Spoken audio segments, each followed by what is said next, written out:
Hey, Scott here at Scott Rod's Garage. Happy Friday. So, here it is, the end of the day. It's actually on Thursday. We're going to post this on Friday, so happy Friday. So, the end of the day, everybody's gone. It's just me and my sons, Jason, and my other son, Brian. I know they look exactly the same. So this is my son Brian's 65 Plymouth Belvedere.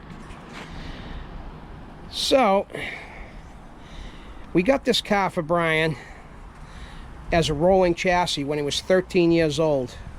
He's now 38. And we've been through, this is actually our second motor that we just put in it. We put it in and it was running pretty good, but for some reason, and I don't know why, it popped the head gaskets. Very strange. We used new head bolts. We did everything right, but I don't know what happened. Maybe it was the gaskets themselves. But we just took care of that. And now we're getting ready to fire it up for the first time. There's no exhaust on it. And don't mind the wires, because I've been hunting and hunting and hunting, trying to get just the right set of wires that'll work with the headers. And I'm not having a lot of luck, and it takes forever to get wires.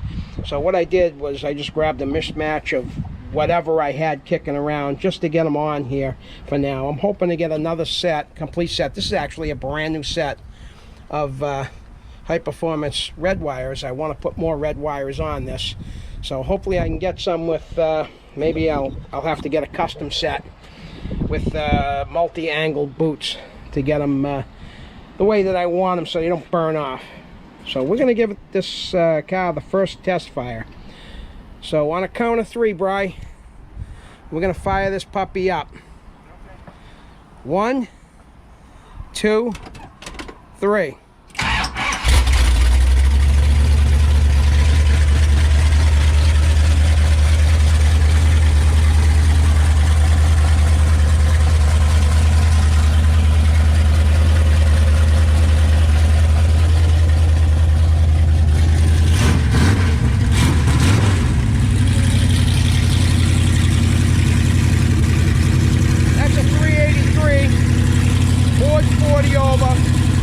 Steel crank, 3/4 cam in there. To get the duration, it's been 2 years since we put it together, so we're just getting around to firing her up again.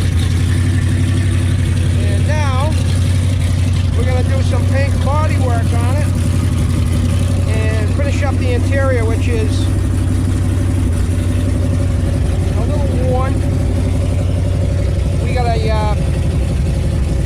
Cuda center console in there, B&M Quicksilver shifter. Now it's made it up to a torque light 727, of course. Pretty cool car. Don't see a lot of them around. 65 Plymouth Belvedere. Funny thing is,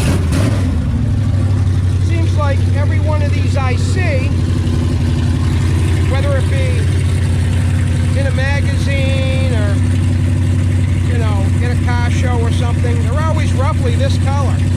So I think what we're going to do is we're probably going to paint this burnt orange, and we'll see how it comes out. So it's got staggered wheels, 17s on the back, 16s on the front. Side exiting exhaust, that's kind of my thing. I like to exit the exhaust out the side. I love to hear the sound of the engine. I don't need a radio. When I'm cruising in a hot rod, I just want to hear the engine. I want to feel the road. I want to be at one with the hot rod. Walk a little bit away from the car so you can actually hear me.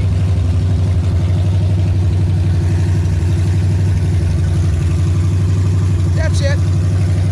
Just figured I'd show it off. My son is pretty excited. Maybe later on we'll do a video video of the Z28 here doing some smoky donut burnouts. I did some yesterday, but the guys didn't get the camera ready in time, and we'll have to reshoot that. So this car is pretty much wrapped up for what the customer wants me to do. All that's left is to, well, all that's left now is to replace the brand new non-functioning line lock that we put in. So another high quality part made in China. Don't get me started on China. I'll be bouncing wrenches off the ground and using the F word.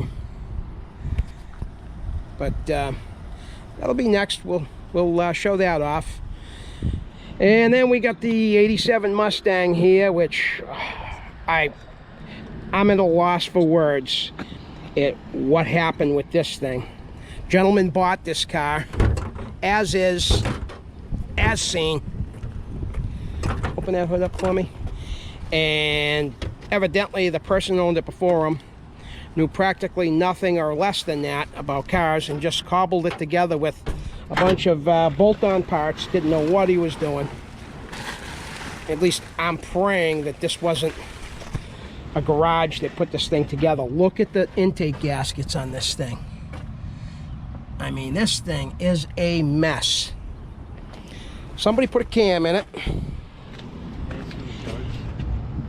Adjustable roller rockers. They had them adjusted at about 5 to 6 thousandths, and they should have been adjusted at 28 thousandths on the intakes and 30 thousandths on the exhaust valves. So you can imagine how bad this thing ran. I'm only hoping that it didn't wipe out the brand new camshaft, because this guy who owns us now is a pretty nice guy, and I'd hate to see him have to pay me to rip this thing completely apart and start all over again. Big Paxton supercharger on there. It's got, you know, it's got some good stuff. It's got oversized injectors and you know, big throttle body. You know, MSD box actually crapped out while it was here. So that's probably the third one of those things I've seen that happen to. So I'm not really scratching my head at that one. I'm not sure why that happens so often. But, and the coil, I just had to put a coil in there. When I pulled the wire off, the tower was actually broken off the coil, and the previous owner, just popped the wire on top of it, hoping for the best, I guess. This was driven here. I don't know how, but we're gonna get this thing up and running good again. So we'll bring you the video of that. What I'm going to do, I'll actually bring you in here and show you. So I had an Edelbrock Performer upper and lower intake on it, and that wasn't a cheap part. That was about just under $1,000, I believe. But both surfaces, mating surfaces, where the upper plenum bolt to the here they are right here, the lower intake, this surface right here warped. This surface right here warped. So I'm going to send these to my machine shop guy, and he's going to plane those down so they're nice and straight. Put new gaskets on it again, get it all back together again, and then we're going to do a little running, driving test on it, and we'll bring that to you. All the rights and wrongs, the good, the bad, and the ugly. This guy right here, we're about to pop the windshield out of this. We're going to put this in a friend of mine's 61 Imperial Crown, which while it was here, I don't know if it was the hot sun or what, but the windshield cracked, which really sucks, because I had plans for this windshield for my own personal 62 Imperial, which needs a glass. But now I've had to donate this one to my buddy's cars, because that's the right thing to do. But we're going to finish ripping all the stuff that I need off of this one for my good car. And then I think I'm going to try to find a home for this. It seems pretty popular. I've had half a dozen people call wanting the rolling chassis. This thing has an incredible frame on it. The frame on this thing, from about, let's say about here back, is 8.5 inches wide, boxed. The whole entire frame is boxed. So this thing is literally a tank. If you hit somebody in this car, you wouldn't kill them, you'd vaporize them. So you imagine driving around in something like this these days and having an accident with something like this, and the outcome would be horrific. Let's see, anything else we can talk about? The Willies, we're going to get ready. The Willies, we're getting ready to, as soon as this one's out of the way here, we're going to move the Willies up, and we're going to rip the old engine out of it, and we're going to start prepping it for the big block. So this ought to be a real fun project. I am really looking forward to testing this thing out in the parking lot here. Do a few smoky burnouts with it.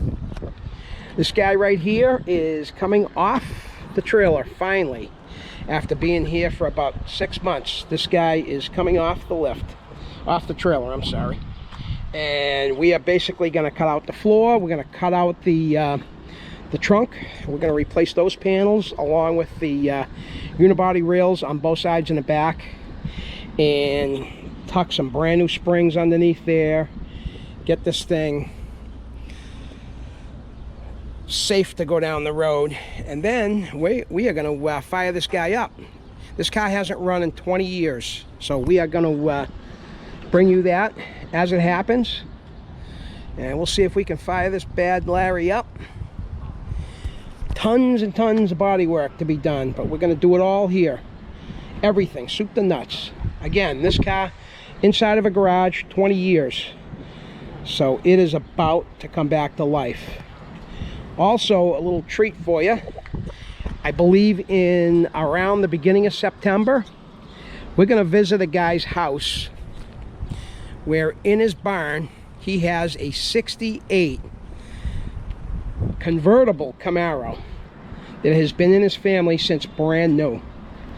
I believe it has around 30 some odd thousand miles on it. Bought brand new by his older brother, given to him back in 72, I believe it was, and it has been in the barn for quite some time. So we are going to unbury that. We're going to get it out of the barn. We're going to get it here, and we are going to get to the getting and get that bad Larry back on the road. So that's about it for now. Just wanted to give you an update. I know I've been a little lax on getting some videos to you, but again, this is a working shop, and we have been balls to the walls here. So you're going to see some good stuff come out of here. And back to Freddy the Falcon. I am definitely going to work on Freddy the Falcon this weekend. So we'll have a video for you sometime next week on the update on the floors on that. And then we are going to talk about what's next for Freddy the Falcon. And I know I said in my previous video that I was going to leave the 6-cylinder in there, at least for the summer. But I don't know. I'm getting a little anxious. I'm feeling like a V8 needs to go in that hole. So we'll talk about that. We'll delve into that once the floorboards are done. Then I think I'm going to do some body work on it. And get that taken care of. And then I think we're going to start thinking about swapping out the rear diff, motor, and trans. Maybe converting it to disc in the front. And we're going to put some paint on that thing this winter. And we'll bring you that as well. So for Scott at Scott Rod's Garage, and my boys Jason and Brian, we will see you next time.